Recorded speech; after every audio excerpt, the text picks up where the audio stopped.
Salam, selamat pagi Bapak Ibu dan Saudara yang dikasihi Tuhan. Bagaimana kabarnya? Semoga semuanya dalam keadaan sehat, tidak kekurangan sesuatu apapun.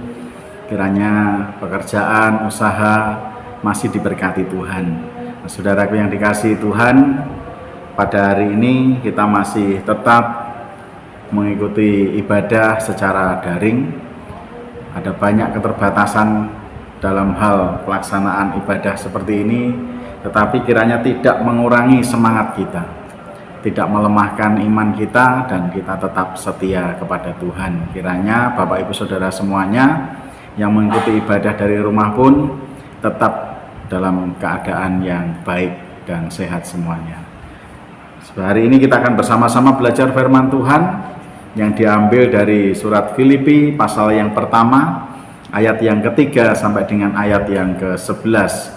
Judul firman Tuhan pada pagi hari ini, kehidupan jemaat yang mendatangkan sukacita. Ya. Sebelum kita lanjut, mari kita berdoa mohon pimpinan Tuhan. Bapa Surgawi, kami siap untuk mendengarkan sabda firman-Mu. Berbicaralah kepada kami agar kami mengerti dan memahami apa yang Tuhan sampaikan kepada kami. Kami menyerahkan waktu kami, yang menyerahkan seluruh hidup kami, dan sepenuhnya kami percayakan dalam kuasa Tuhan Yesus. Haleluya. Amin. Saudara yang dikasihi Tuhan, ya, rasanya tidak berlebihan, ya, jika Allah kita ini mengharapkan buah kehidupan dari orang-orang percayanya, termasuk dari saya, dari Bapak Ibu Saudara semuanya. Tuhan mengharapkan adanya buah kehidupan yang menyenangkan hati Tuhan, ya. Sebab tidak ada sesuatu pun yang dapat mendatangkan sukacita, ya, jika kehidupan kita sebagai orang Kristen tidak berbuah sama sekali. Rasanya aneh sekali, dan rasanya ada sesuatu yang hambar, ada sesuatu yang kurang, yang membuat Tuhan mungkin tidak berkenan dan tidak senang dengan kehidupan kita semuanya. Nah, ketika Allah sudah memberikan kita suatu berkat yang luar biasa di dalam kehidupan kita, ya, tentunya Tuhan pun berharap, ya, ada sesuatu yang mungkin bisa dilakukan oleh anak-anaknya, ya, yang akan menyenangkan hati Tuhan, yang akan membuat Tuhan bersukacita melihat kehidupan anak-anaknya yang baik. Sama seperti kita ketika kita melihat anak-anak kita melakukan sesuatu yang baik, ada perasaan sukacita, ada rasa senang, ada rasa bangga, ada rasa kagum yang kita miliki, yang kita alami.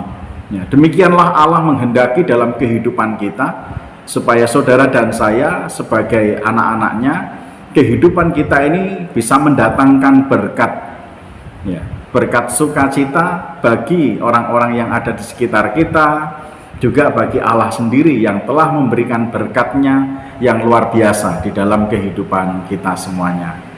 Nah, saudara yang dikasihi Tuhan, patut kita renungkan bahwa keselamatan yang dikaruniakan Allah adalah sangat berharga di dalam kehidupan kita sebagai orang yang percaya kepada Dia, ya.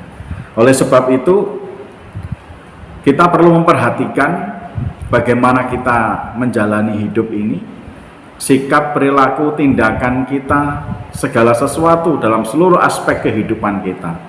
Kita perlu memperhatikan, karena karunia keselamatan yang kita terima bermanfaat bagi kehidupan kita saat ini maupun yang akan datang. Dan itu berkat Allah yang luar biasa. Maka kehidupan anak-anak Tuhan, orang-orang yang percaya kepada Tuhan yang telah diselamatkan, harus selaras dan sejalan dengan kehendak Tuhan, ya. Selaras dan sejalan dengan kehendak Tuhan, supaya hidupnya menghasilkan suatu karya yang menyenangkan hati Tuhan, ya. Sikap, perbuatan, perilaku kita akan mendatangkan sukacita, mendatangkan kebahagiaan, ya, bagi Allah dan bagi orang-orang yang ada di sekitar kita. Untuk itulah kita harus memahami dua hal di sini yang tertulis di dalam surat Filipi yang pasal yang pertama ini, ya. Yang pertama mengenai posisi kita di dalam Kristus, ya. Yang kedua mengenai gaya hidup kita di dalam Kristus, yang harus kita tampilkan dalam kehidupan kita yang harus kita mengerti dan kita pahami, bahwa keberadaan kita sebagai orang-orang yang percaya kepada Kristus itu seperti apa, supaya segala sesuatu yang kita lakukan dalam kehidupan kita pada akhirnya akan mendatangkan sukacita, ya, baik bagi orang-orang yang ada di sekitar kita, bagi hamba-hamba Tuhan yang melayani kita, maupun bagi Allah sendiri yang telah mengaruniakan segala berkat-Nya yang luar biasa di dalam kehidupan kita semuanya.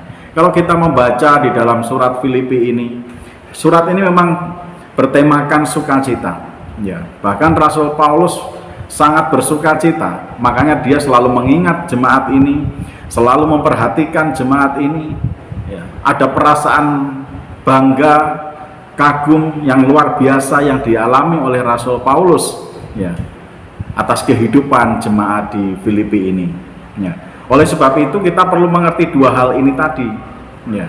Posisi kita di dalam Kristus seperti apa dan bagaimana, kemudian gaya hidup kita di dalam Kristus itu harus seperti apa, ya, supaya kehidupan kita ini kehidupan yang benar-benar berbuah, yang akan menjadi berkat, ya, yang akan mendatangkan sukacita.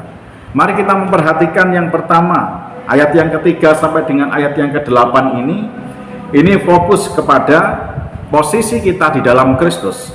Aku mengucap syukur kepada Allahku setiap kali aku mengingat kamu, dan setiap kali aku berdoa untuk kamu semua, aku selalu berdoa dengan sukacita. Aku mengucap syukur kepada Allahku karena persekutuanmu dalam berita Injil, mulai dari hari pertama sampai sekarang ini. Akan hal ini aku yakin sepenuhnya, yaitu Ia yang memulai pekerjaan yang baik di antara kamu akan meneruskannya sampai pada akhirnya pada hari Kristus Yesus. Memang sudahlah sepatutnya aku berpikir demikian akan kamu semua, sebab kamu ada di dalam hatiku, oleh karena kamu semua turut mendapat bagian dalam kasih karunia yang diberikan kepadaku, baik pada waktu aku dipenjarakan maupun pada waktu aku membela dan meneguhkan berita Injil. Sebab Allah adalah saksiku betapa aku dengan kasih mesra Kristus Yesus merindukan kamu sekalian. Nah, saudara yang dikasihi Tuhan, Rasul Paulus, ya, bersuka cita atas kehidupan jemaat Filipi, melihat, ya, bagaimana jemaat itu memahami posisinya di dalam Kristus, ya. Posisi yang harus dimengerti oleh semua orang yang percaya kepada Kristus, termasuk saya dan saudara sekalian, bahwa orang-orang yang percaya Kristus adalah orang-orang yang telah dibenarkan, ya, dari posisi mereka yang berdosa, yang bersalah, dan menjadi benar oleh karena kasih karunia Allah, ya.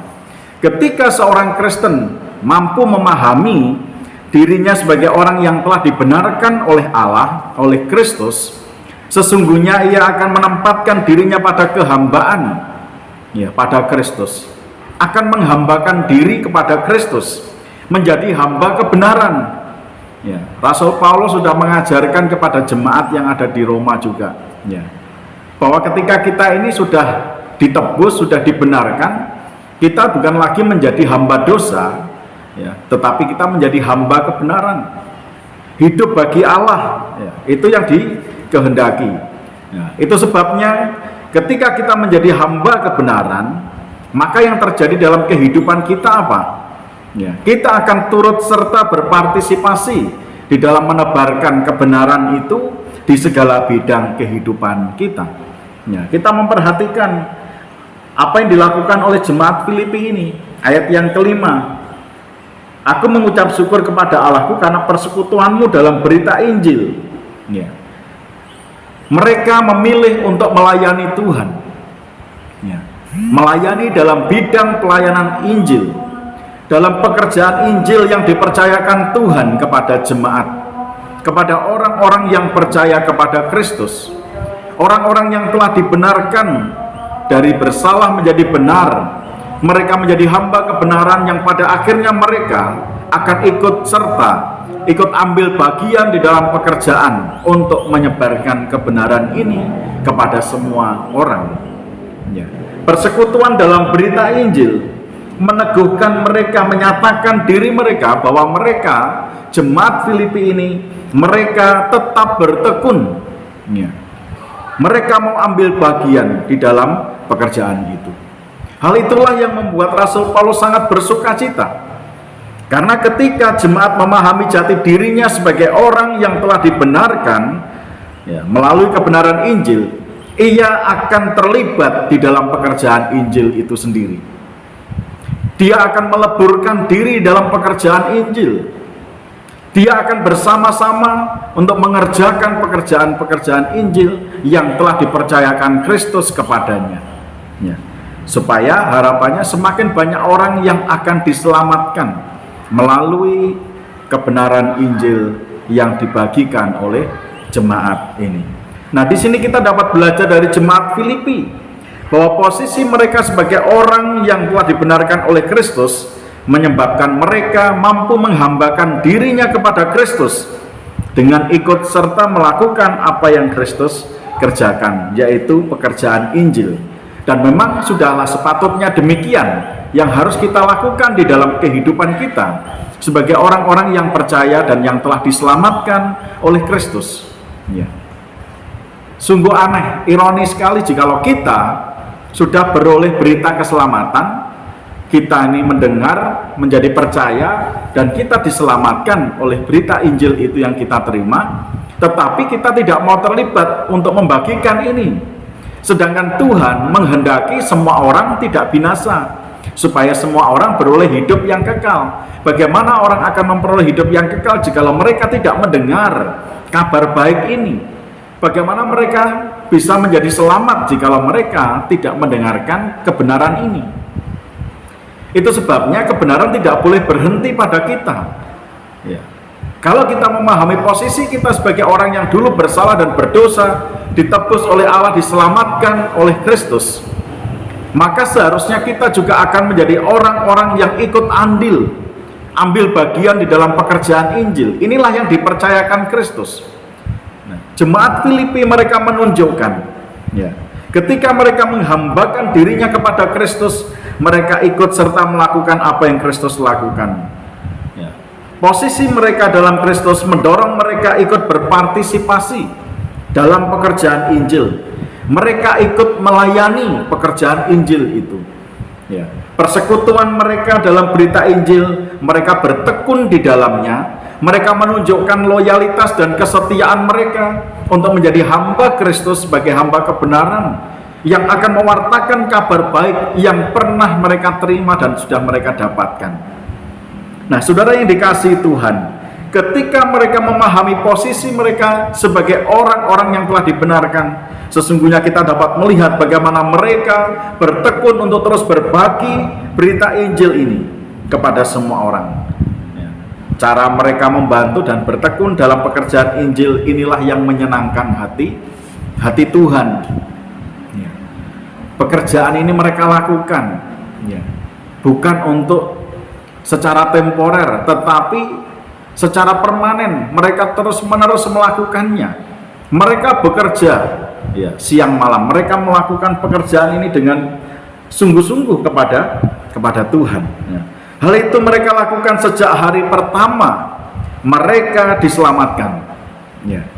Artinya sejak mereka ini mengaku percaya, mereka beroleh kasih karunia, diselamatkan, ditebus dari segala dosa dan pelanggaran mereka. Sejak saat itulah ketika mereka menerima Kristus sebagai Tuhan dan Juru Selamatnya, mereka beroleh kehidupan yang baru. Mereka terus-menerus bekerja untuk mewartakan kabar baik ini kepada semua orang. Di dalam segala bidang kehidupan yang mereka jalani, mereka menunjukkan loyalitasnya. Mereka menunjukkan kesetiaannya. Bahkan mereka melakukannya sampai pada kesudahannya. Sebab Allah yang telah memulai pekerjaan baik ini di dalam kehidupan mereka, Allah juga yang akan menyelesaikan pekerjaannya melalui kita semuanya.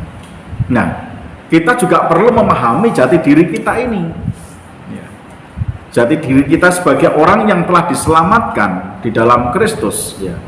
Sebab buah dari pembenaran adalah kesetiaan dan ketekunan. Kalau kita ini sudah dibenarkan, maka harus berbuah di situ. dalam hal kesetiaan dan ketekunan kita dalam Kristus dan dalam pekerjaan Injil yang dipercayakan kepada kita semuanya. Kita sudah melihat itu, kita sudah memperhatikan apa yang dilakukan oleh jemaat Filipi ini. Kesetiaan mereka, konsistensinya mereka, dan ketekunan mereka dalam pekerjaan Injil mendatangkan sukacita yang luar biasa. Ya. Ini yang harus kita teladani di dalam kehidupan kita. Rasul Paulus sudah menegaskan kepada kita semuanya, memang sudahlah sepatutnya aku berpikir demikian akan kamu semua, sebab kamu ada di dalam hatiku, oleh karena kamu semua turut mendapat bagian dalam kasih karunia yang diberikan kepadaku, baik pada waktu aku dipenjarakan maupun pada waktu aku membela dan meneguhkan berita Injil. Ya. Mereka tetap loyal, mereka menunjukkan kesetiaannya, mereka menunjukkan ketekunannya. Ya. Bersama-sama dengan Paulus mereka ikut serta di dalam pekerjaan Injil ini. Ini adalah pekerjaan Kristus yang sudah dipercayakan kepada jemaat, kepada saudara dan saya yang menjadi jemaat yang telah dibenarkan oleh Kristus. Ini tanggung jawab kita bersama. Cara inilah yang akan mendatangkan sukacita, cara inilah yang menyenangkan hati Tuhan ketika kita mengerjakan apa yang Kristus kerjakan. Ketika kita melakukan apa yang Allah lakukan. Ketika kita ini mengerjakan apa yang menjadi kepercayaan Tuhan kepada kita. Apa yang telah dipercayakan Tuhan, kita kerjakan. Jadi kita harus memahami posisi kita ya, sebagai orang yang dibenarkan, dan buah dari pembenaran itu harus menghasilkan kesetiaan dan ketekunan. Kesetiaan kita di dalam melakukan pekerjaan Tuhan, konsistensi kita untuk tetap tinggal dan berada di dalam persekutuan Injil itu, untuk kita tetap dengan tidak pernah menyerah, kita terus mewartakan kabar baik ini kepada semua orang, dan ketekunan kita ini akan menghasilkan buah-buah yang menyenangkan hati Tuhan. Nah, yang kedua, ini berbicara tentang gaya hidup jemaat di dalam Kristus. Ayat 9 sampai dengan ayat yang ke-11 ini berfokus kepada gaya hidup mereka yang menjadi pergumulan dan doa dari Rasul Paulus. Ya, meskipun Rasul Paulus sudah melihat bahwa kehidupan mereka menunjukkan kehidupan Kristen yang luar biasa. Ya. Dan inilah doaku, semoga kasihmu makin melimpah dalam pengetahuan yang benar dan dalam segala macam pengertian, sehingga kamu dapat memilih apa yang baik, supaya kamu suci dan tak bercacat menjelang hari Kristus, penuh dengan buah kebenaran yang dikerjakan oleh Yesus Kristus untuk memuliakan dan memuji Allah. Nah, saudara yang dikasihi Tuhan, ayat-ayat ini berfokus kepada gaya hidup seperti Kristus. Ya, dari orang-orang beriman. Siapa orang-orang beriman itu? Orang-orang yang tadi sudah dibenarkan oleh Kristus. Orang-orang yang percaya, yang mengenal Kristus, orang-orang yang menerima Kristus, yang telah menjadikan Kristus sebagai Tuhan dan Juru Selamat mereka secara pribadi. Saya dan saudara adalah orang-orang yang dianggap sebagai orang beriman, karena kita percaya kepada Kristus, karena kita menerima Kristus sebagai Tuhan dan Juru Selamat kita secara pribadi. Kita sudah dibenarkan. Artinya ketika kita ini sudah memiliki posisi kita di dalam Kristus yang jelas sebagai orang yang dibenarkan Allah dalam segala aspek kehidupan kita, menjadi benar oleh kasih karunia Kristus, tentunya kita harus memahami hal itu bukan menjadi legalitas untuk kita melakukan segala sesuatu menurut kemauan-kemauan daging kita, menurut keinginan-keinginan lahiriah kita. Itu bukan menjadi legalitas. Pembenaran yang kita alami, pembenaran yang kita terima di dalam kasih karunia Kristus, sesungguhnya menempatkan kita untuk kita ini menunjukkan ya, loyalitas kita, ya, menunjukkan pengabdian kita, kehambaan kita kepada Kristus, ya, untuk turut serta mengikuti apa yang menjadi ya, karakter Kristus, sifat-sifat Kristus. Itu yang harus kita lakukan, itu yang harus kita perbuat di dalam kehidupan kita. Nah, justru posisi kita sebagai orang yang dibenarkan menuntut suatu keserupaan dengan Kristus. Ya, kita yang berdosa, yang bersalah menjadi benar karena kasih karunia Kristus, di dalam kehidupan kita. Artinya menempatkan diri kita pada posisi sebagai orang benar. Nah, orang yang benar di dalam Kristus, mereka adalah orang-orang yang memiliki gaya hidup seperti Kristus. Ya.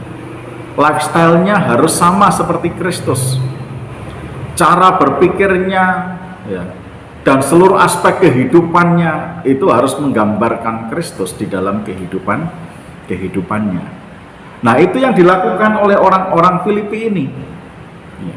Ini sudah dilakukan dan sudah terjadi. Tetapi Paulus masih mendoakan supaya mereka memiliki kasih yang begitu luar biasa. Kasihnya makin melimpah, pengetahuan dan pengenalannya akan Tuhan, akan kebenaran akan semakin kuat dan kokoh, dan menunjukkan bahwa mereka adalah orang-orang yang layak, ya, disebut sebagai murid Kristus. Ya. Nah, saudara yang dikasihi Tuhan, kita harus ingat, ya, pengudusan hidup kita ini bersifat progresif. Kalau pengudusan hidup kita ini bersifat progresif, artinya kekudusan itu tidak terjadi secara instan. Ya.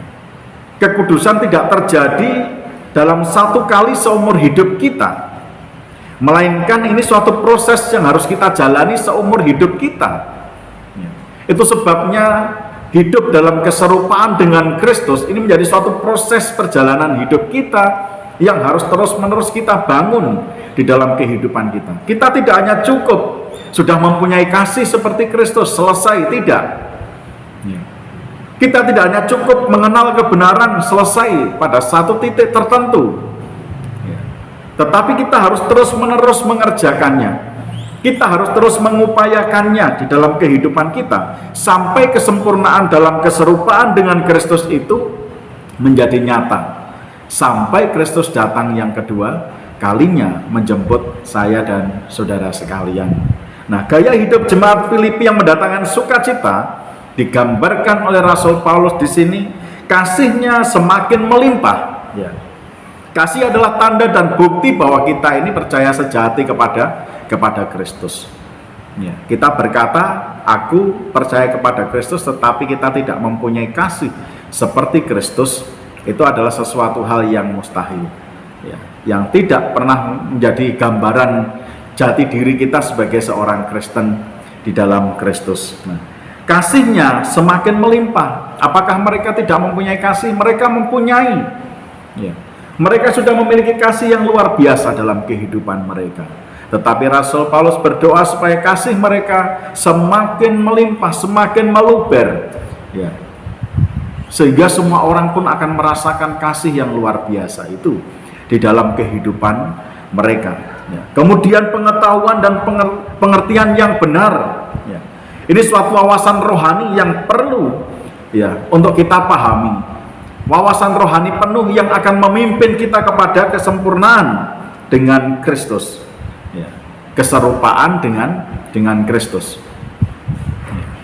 Ini harus kita bangun dalam kehidupan kita. Ya. Cuma tahu saja, tidak mengerti, ya percuma. Ya.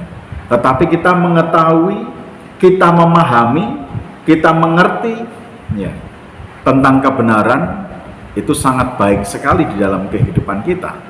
Ya, karena itu akan menolong kita, ya, menuju keserupaan dengan Kristus itu. Karena prosesnya itu terus terjadi dalam kehidupan kita. Proses kita menjadi serupa dengan Kristus itu adalah proses pengudusan diri kita yang terjadi dan bersifat progresif secara terus-menerus, akan mengalami perkembangan-perkembangan yang lebih baik, akan mengikis segala sesuatu yang kurang, ya, yang ada dalam kehidupan kita, supaya kita menjadi serupa dengan Kristus di dalam seluruh aspek kehidupan kita, sempurna dengan nyata sampai nanti ketika Tuhan akan datang menjemput kita.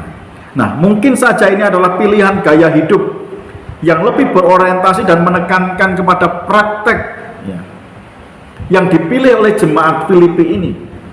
Mereka bukan hanya seorang Kristen yang pandai beretorika, ya, yang seolah mereka mengerti dan memahami tentang kekristenan, tentang sebagai pengikut Kristus, sebagai seorang murid Kristus yang sejati. Mereka tidak hanya sekedar hidup dalam pengetahuan, ya, tetapi mereka benar-benar menunjukkan praktek hidup yang nyata sebagai seorang Kristen itu seperti apa. Dan mereka tunjukkan kasihnya semakin melimpah, ya. Pengenalan akan Tuhan, pengenalan akan kebenaran, pemahaman dan pengertiannya akan mendorong mereka, memimpin mereka kepada keserupaan dengan Kristus. Itu yang mereka lakukan, ya. Mereka tidak hanya sekedar membaca lalu diletakkan, cukup membaca saja, mengerti saja, tidak, tetapi menunjukkan dalam praktek hidup mereka.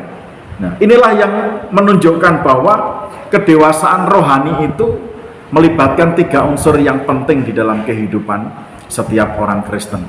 Ya, yang pertama mengenai doktrin yang benar.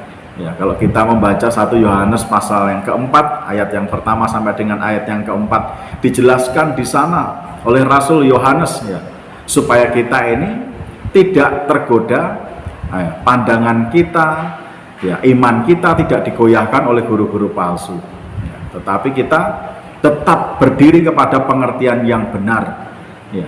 Kita tetap konsisten pada iman yang benar di dalam Kristus.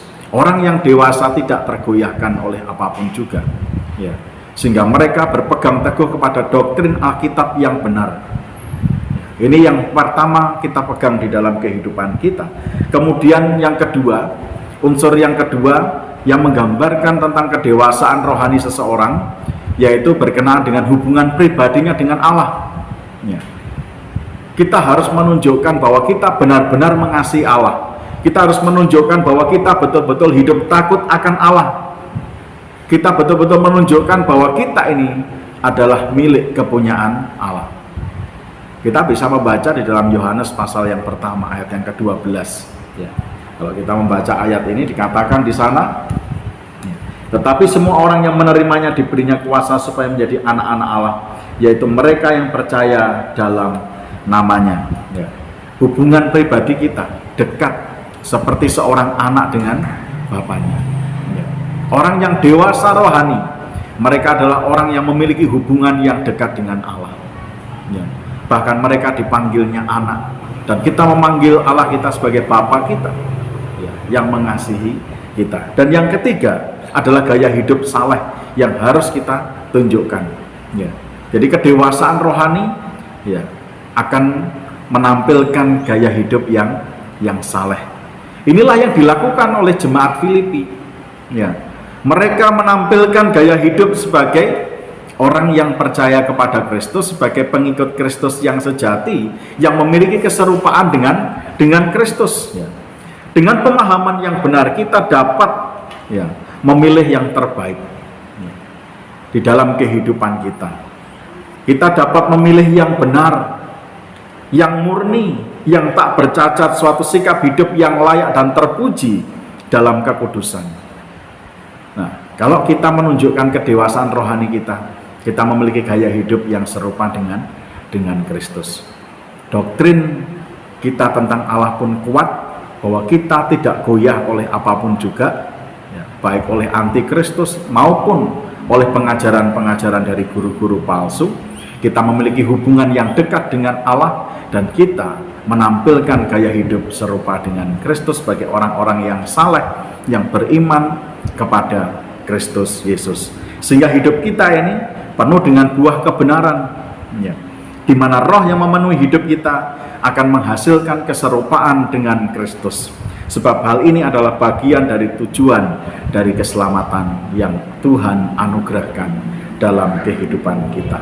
Nah, gaya hidup jemaat yang seperti inilah yang mendatangkan sukacita bagi Allah, sukacita bagi orang-orang di sekelilingnya.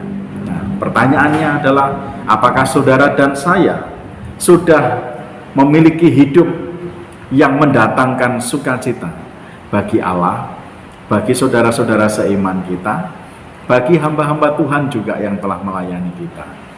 Nah, bagaimana dengan kehidupan kita saat ini? Kita sudah dibenarkan oleh Allah? Jikalau kita memahami bahwa kita ini memiliki posisi sebagai orang yang sudah dibenarkan oleh Allah, maka kita tidak akan pernah meninggalkan pekerjaan Allah. Kita akan bertekun dan setia untuk melayani Tuhan, dan kita akan menunjukkan gaya hidup kita yang serupa dengan Kristus. Karakter-karakter yang harus kita bangun sebagai karakter-karakter ilahi yang dianugerahkan Tuhan di dalam kehidupan kita, supaya kehidupan kita menjadi berkat, mendatangkan sukacita bagi Tuhan dan bagi sesama kita.